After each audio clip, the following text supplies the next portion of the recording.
On today's Locked On Horned Frogs, we'll talk about an update in the 2024 football class for TCU football. We'll also discuss, are we ever going to get resolution with this Pac-12, Big 12 staring contest, Pac-12 TV deal situation? We'll talk about all that next on Locked On Horned Frogs. You are Locked On Horned Frogs, your daily podcast on the TCU Horned Frogs, part of the Locked On Podcast Network, your team every day.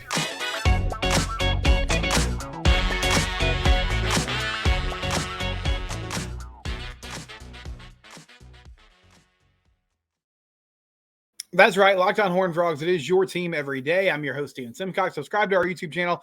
We're approaching 700 subscribers, which is really cool. You can also find us wherever it is you get your podcast in its audio form.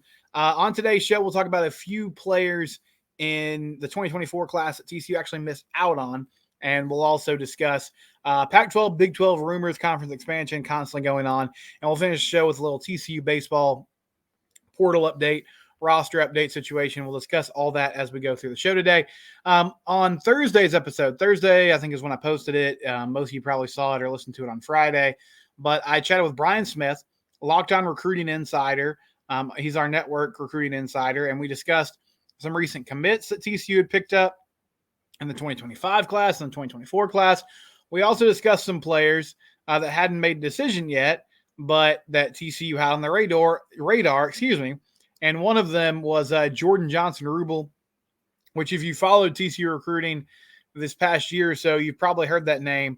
He's a four-star safety, one of the best safeties in the nation out of IMG Academy, but he's originally from Fort Worth. So played his high school ball in Fort Worth and moved over to IMG Academy, which is, as many of you know, just a major factory that churns out college prospects, pro prospects at a high level. And so he had TCU in his top four. His top four was TCU, Texas, Michigan, Ohio State. He had visited TCU many times, according to Jeremy Clark from Horned Frog Blitz 247 site that covers TCU. He had been on an official visit there. He had been on many unofficial visits there. It's close to home, right? But he ends up picking Texas. So he'll be a Longhorn, or at least he is committed to Texas as of now for that 2024 football class. And then TCU missed out on another safety. Peyton Morgan was a player they were after from Pflugerville, and he ends up at Texas Tech. Now, if you listen to Brian on Friday, he made it pretty clear he didn't have a lot of hope that Jordan Johnson-Rubel would end up at TCU, and it seemed like it had been kind of trending that way for a while now, either to Texas or one of those Big Ten schools in Ohio State or Michigan. It is kind of frustrating. I mean, this happens.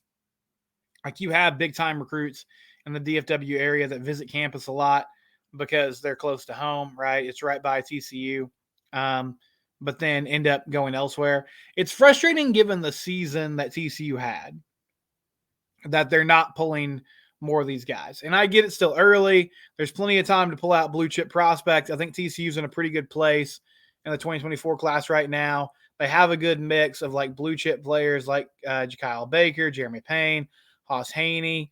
And then they have some players that I think are going to end up being really good players, like some guys they evaluated well, got in on early in the process, like Julian Knox, Tobias Steps.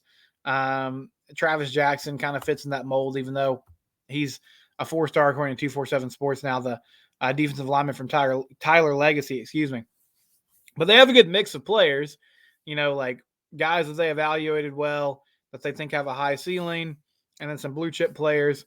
It's just tough that you're not landing some of these huge names like Jordan Johnson-Rubel, like Bryant Wesco, the wide receiver from Lothian, some of these four-star, five-star players that maybe you usually wouldn't have a chance with that now you do because of the season you had last year. And maybe it'll end up being the 2025 class that really pops off in a huge way. And Ty Hawkins and Adrian Wilson are already signed. That's just such a long way away. It's really hard to project like what that's going to look like in a few years. It's really important that they have another good football season for obvious reasons. But I talked about this last week. So many of the players that they landed last year were kind of later in the process because they had big games that they were playing in October in November. They had official visit weekends where players were there at the Carter when it was rocking, when games meant something, right? For that Oklahoma State game, that triple overtime win, for that K-State game, where they came back and got a victory in the regular season. But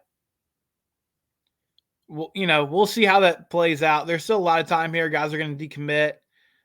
It does feel like TCU's kind of in a spot now, though. They're in the lead, I think, for Sterling Brooks, the big defensive lineman from Crowley. But overall, Mike going to have to reset the board here and just go after different guys and kind of erase the whiteboard and get back to evaluating, which is fine. That's part of the process.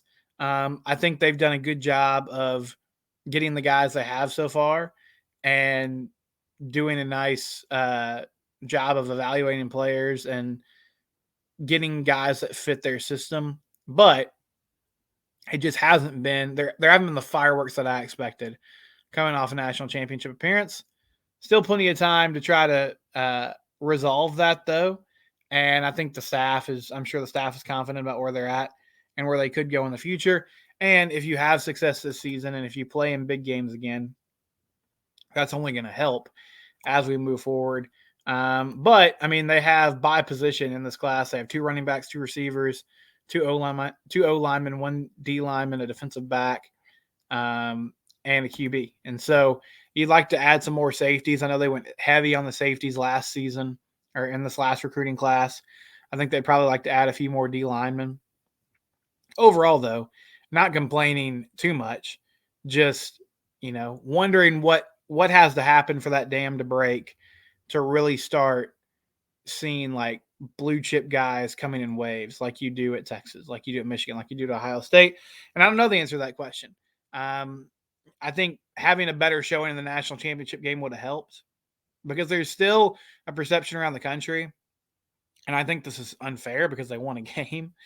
But I don't think Brian Smith will mind me sharing this. Like, it's the first time I ever talked to Brian Smith. He was like, well, yeah, I guess after that Georgia game, it showed they didn't deserve to be in the playoff, which is a silly thing. That's a silly take, and it's a silly assessment because they won a game. I mean, they beat Michigan. Like, they won a playoff game. As bad as they played against Georgia, they won a semifinal game. And I think they were better than they showed that night in LA. But the score was the score, and it was what it was, and now they kind of have to deal with that moving forward. And I'm not sure how much of an effect that has on this specific recruiting class, but I think it did sort of stall the momentum to a certain extent, the way that game went down. And now the staff has to, fight that adversity, and that's just part of it. Everyone deals with it just in different ways and in different platforms, and that's the narrative TCU has to fight now, is that they were just a flash in the pan and didn't really deserve to be on the big stage and didn't perform well when they got there. And so now they have to find a way to win big games again to combat that. But we'll keep our eye and continue to keep our eye on this 2024 class as it builds. I did want to mention a programming note. So if you've been confused through the summer, especially the last few weeks, like what's going on, when are episodes out, this week will be Wednesday, Thursday, Friday. So today and then the next 2 days. And then Locked On allows us in June and July to go to 3 days a week. Typically, they want us to do 5 days a week during in-season time. I tried to stay with 5 days a week during the month of June, mainly because baseball is still going on. There was recruiting news out there. But we will be transitioning to 3 days a week, a Monday, Wednesday, Friday schedule starting next week. And we'll do that throughout the rest of the month of July. And then we'll move into August and we'll go back to 5 days a week because we'll be getting ready for the football season. When we come back, I want to talk conference realignment, conference expansion. We'll do that next. This is Locked On Horned Frogs. I do want to mention, oh no, that's the wrong overlay. Pretend you didn't see that, even though I do love our people at Bird Dogs.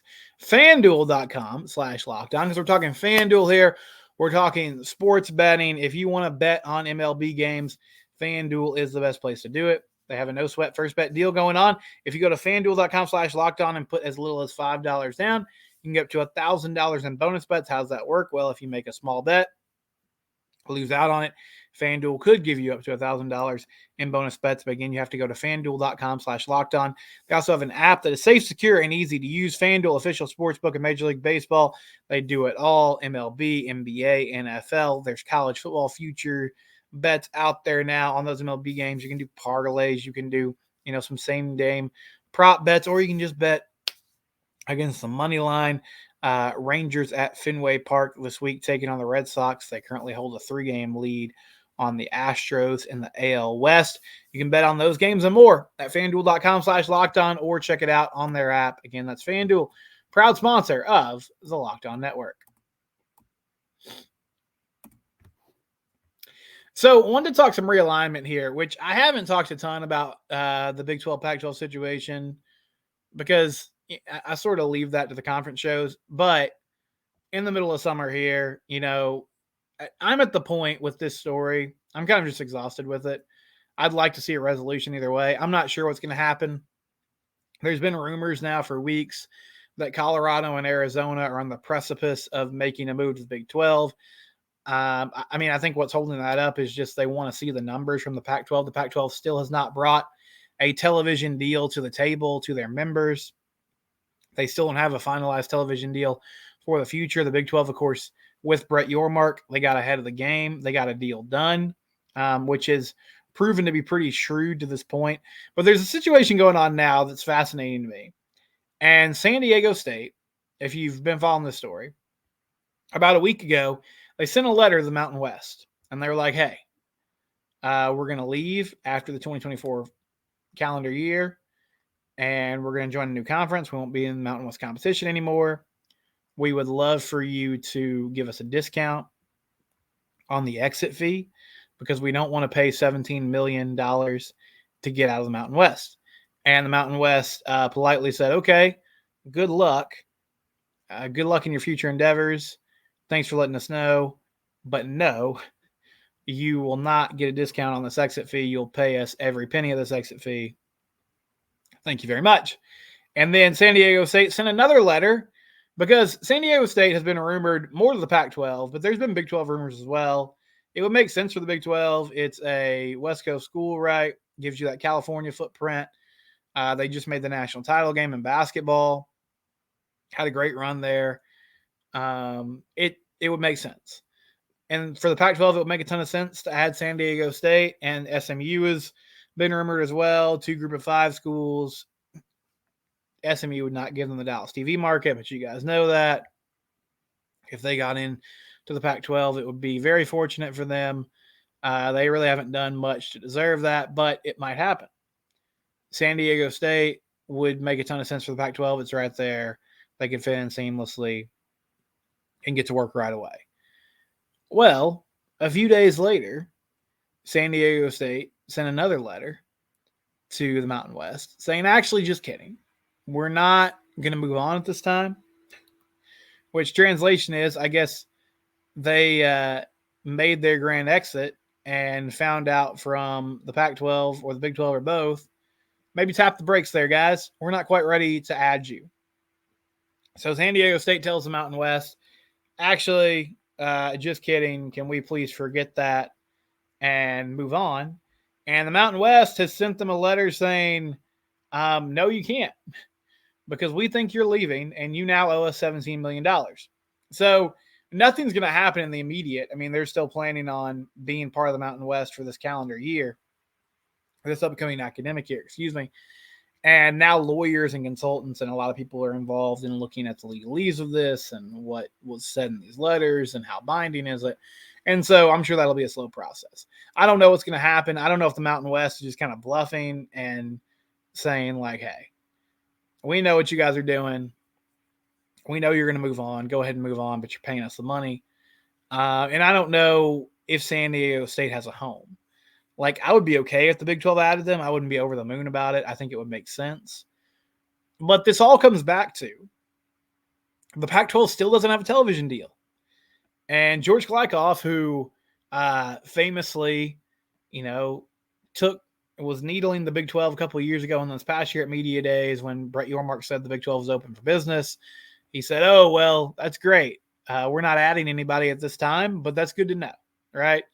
And he still has not delivered a TV deal that either makes sense from a financial standpoint or delivers them enough direct-to-consumer linear content, meaning on normal cable television, that would satisfy the Pac-12 schools, we are getting closer to Pac-12 Media Days on July 21st. And not that that's some drop dead date, but if at Media Days there's no deal finalized, then you know what all the questions are going to be about at Pac-12 Media Days. It's going to be about what the heck is going on, how stable is the conference, what's the update, what's the timeline. And Pac-12 presidents and people have given multiple updates of, okay, yeah, we're really close to doing this, we're going to present this. Well, nobody's presented it yet. I don't know how it's all going to shake out. Maybe you guys can help me in the YouTube comments. I'm not really sure. People have dug their heels in on this topic, and now it's one of those things that, like, I don't think everybody started out being really emotional about it, but it's drug on for so long, and there's people who think the Pac-12 is going to die, just completely implode. And they are, so ingrained in that opinion now that it's like personal to them. And there's Pac-12 people that think the Big 12 stinks and feels like the Pac-12 is going to survive and be fine and should be on the same level as the Big 12. And they're so ingrained in that opinion now and so desperate to be right that they have like these great emotions about it. I'm not really sure why Big 12 people are so invested in the Pac-12's demise. Like, I think, yes, from just a basic common sense standpoint, it would really give the Big 12 a leg up in being the third best conference in the country because everybody's chasing the SEC and the Big 10 from a money standpoint. And I guess it would put them in a place where they're basically jockeying with the ACC for that third kind of level of prestige / ultimate payday. If they add Colorado and Arizona as a Big 12, that'd be cool. I mean, I think it would help. I don't know if it would just completely end the Pac-12. I think the Pac-12 could backfill with some schools and potentially survive. Now, what does survive mean? Does survive mean that, they're on the same level as the Big 12 from a money standpoint? No. But they could keep their automatic qualifier for the college football playoff. I'm just ready for this to kind of settle one way or the other. And I think, the longer this drags on, obviously the bigger possibility there is that the Big 12 adds some schools. But it really feels like as much smoke as there is with these, two schools, Colorado and Arizona, to make the move, they haven't made it yet. And I think they are going to stand pat until they actually see what the Pac-12 has to offer before they make any big decisions, which is a smart thing to do. But it means that this is going to drag on, longer and longer. And San Diego State really blew it here. I mean, it might end up all working out for them, and it probably will just because the Pac-12 is going to want more inventory, I think. Or if it came down to it, the Big 12 might be like, well, yeah, we'll add you too.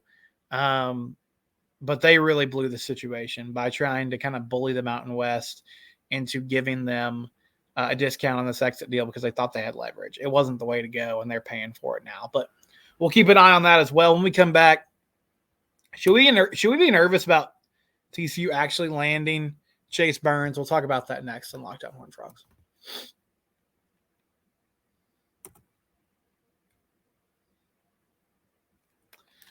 All right, back on Locked On Horned Frogs, closing up shop here. So TCU Baseball is working the portal. They landed Peyton Tolle, two-way player from Wichita State. Two-way meaning he pitches and also hits and had a great season last year. They've also added a couple potential relievers, one from Tennessee Tech, one from Abilene Christian. But the big name that everybody's been discussing or talking about is, could Chase Burns potentially end up at TCU? And if you don't know that name, Chase Burns is a pitcher from Tennessee. Started out in the weekend rotation, ended up the season as one of the best relievers in America. He throws 100 plus. He's got really good stuff. And it appears that he wants to leave and become a starter, a weekend starter. And I guess TCU is willing to do that. They're in on him. So are some other schools. But initially when he hit the portal, there was a lot of smoke and a lot of rumors that he was going to come to TCU. I still think that's a definite possibility. I will say I'm starting to wonder, and I don't have inside information, so don't take this as a report. This is an opinion based on just what's happening. The longer this drags on, the more I wonder how real it's going to be. It would make sense for him if he thought like, oh man, I think there's a good opportunity here at TCU, like Kirk Saarloos, pitching coach. I could be in the weekend rotation. I'll leave Tennessee. I won't entertain many offers. I'll go to TCU I'll, be a Friday night starter, Saturday starter, and I can move on and do my thing. The longer this drags on, the more I wonder how much NIL is a factor. Is a team like LSU or Vandy or somebody like that just throwing a huge number at him? How tempting is that? And people sometimes like put players in a negative light for chasing money, especially now in college sports, because this is still a relatively new thing. And I understand the frustration. Like I get for a school like TCU, if you miss out on somebody because they just had a better offer from a monetary perspective, that's frustrating. But people make decisions based on money every day. Like I'm not going to shame somebody for making a decision to go to school somewhere because they got a better offer. Like there's a lot of people that go to a certain school because they got, more scholarship money. And we would call those people smart, right? Because you don't want to get out of school with a bunch of student loan debt. And so from an NIL standpoint, yeah, of course, guys are going to go somewhere in a lot of cases if there's more money. It's not the end all be all, but it's certainly a huge factor in the decision making. And so I'm not sure how this is going to play out. But I'm getting, maybe it's just, pessimistic fan in me, but I'm getting a little more nervous as this continues to drag out because I'm just wondering, like, what's the holdup here? What's happened? I understand wanting to consider all your options, but it seemed like when he hit the portal, he had a pretty good idea of where he was going to go.